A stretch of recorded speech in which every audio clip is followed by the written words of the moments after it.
കഫക്കെട്ടിനുള്ള ingredients ആണ്.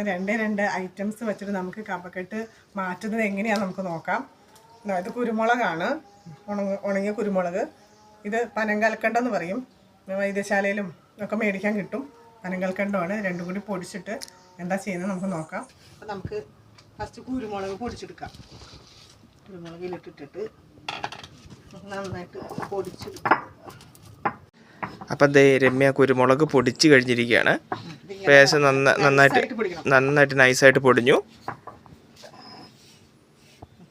എന്നിട്ട് കുരുമുളക് ഒരു പാത്രത്തിലോട്ട് മാറ്റി അതിനുശേഷം പനങ്കൽക്കണ്ടം അവിടെ തന്നെ ഇട്ടിട്ട് പൊടിക്കാം.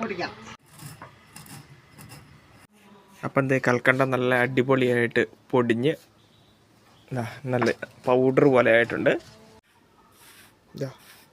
പൊടിഞ്ഞ കൽക്കണ്ടം നമ്മളൊരു പാത്രത്തിലോട്ട് മാറ്റി. ഇത് രണ്ടും പൊടിച്ച് വെച്ചിട്ടുണ്ട്. കുരുമുളകും പൊടിച്ച് വെച്ചിട്ടുണ്ട്, കൽക്കണ്ടവും പൊടിച്ച് വെച്ചിട്ടുണ്ട്. ഇത് നമുക്ക് മിക്സ് ചെയ്യാം.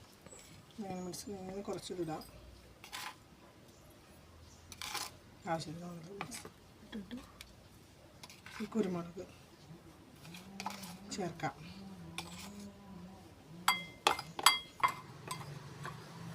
കഴിച്ചു നോക്കിയിട്ടുണ്ട്. കഴിച്ചു നോക്കാം.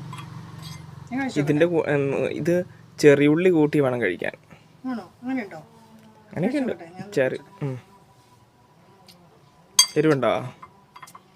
കഫക്കെട്ടിന് വളരെ നല്ല സാധനമാണ് ചെറിയ ഉള്ളി. തൊലി കളഞ്ഞ് കുരുകുരാന്ന് അരിഞ്ഞ് ഉള്ളി ചേർത്തിട്ട് കഴിക്കാം. കഫക്കെട്ടിന് വളരെ നല്ല സാധനമാണ്.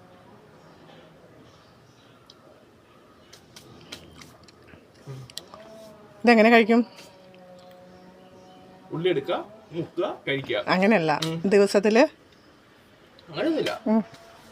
ചുമ കുത്തുന്ന സമയങ്ങളിലൊക്കെ ഇത് ലേശം നമുക്ക് ചുമ കുത്തുന്ന സമയങ്ങളിൽ ഇത് കുറച്ച് വായിലിട്ട് കഴിഞ്ഞ് കഴിഞ്ഞാൽ ആ മധുരവും കൽക്കണ്ടത്തിൻ്റെ ആ ഒരു ഇതും ആ എരിവും, കുരുമുളകിൻ്റെ എരിവുണ്ട്, ഞാൻ വായിലിട്ടുകൊണ്ടിരിക്കുന്നുണ്ട്, എരിവുണ്ട്. അപ്പം ആ എരിവൊക്കെ കൂടി ഇങ്ങനെ ഇറങ്ങി കഴിയുമ്പോൾ നമ്മുടെ ഉള്ളിലെ കഫം ഇതായിട്ട് പോയിക്കോളും. അപ്പോൾ ഈ മഞ്ഞ് സമയങ്ങളിൽ, ഈ സാഹചര്യങ്ങളിൽ ഇത് കഴിക്കുകയാണെങ്കിൽ വളരെ നല്ലതായിരിക്കും. കഫക്കെട്ടൊക്കെ ഉള്ളവർക്ക്, പ്രത്യേകിച്ച് ശ്വാസം മുട്ടുള്ളവർക്ക്, കഫക്കെട്ടുള്ളവർക്കൊക്കെ നല്ലതാണ് കഫം പോകാൻ. മാത്രമല്ല ഇത് ജയന്തി ചേച്ചിയാണ് ഈ റെസിപ്പി എനിക്ക് പറഞ്ഞു തന്നത്. നമ്മുടെ ലൈവിൽ വരുന്ന ജയന്തി രാമചന്ദ്രനാണ് ഈ റെസിപ്പി പറഞ്ഞു തന്നത്. അപ്പോൾ ഇതെല്ലാവരും പരീക്ഷിച്ച് നോക്കുക. അതായത് എന്നിട്ട് കഴിച്ചു നോക്കിയിട്ട് അഭിപ്രായം പറയാം.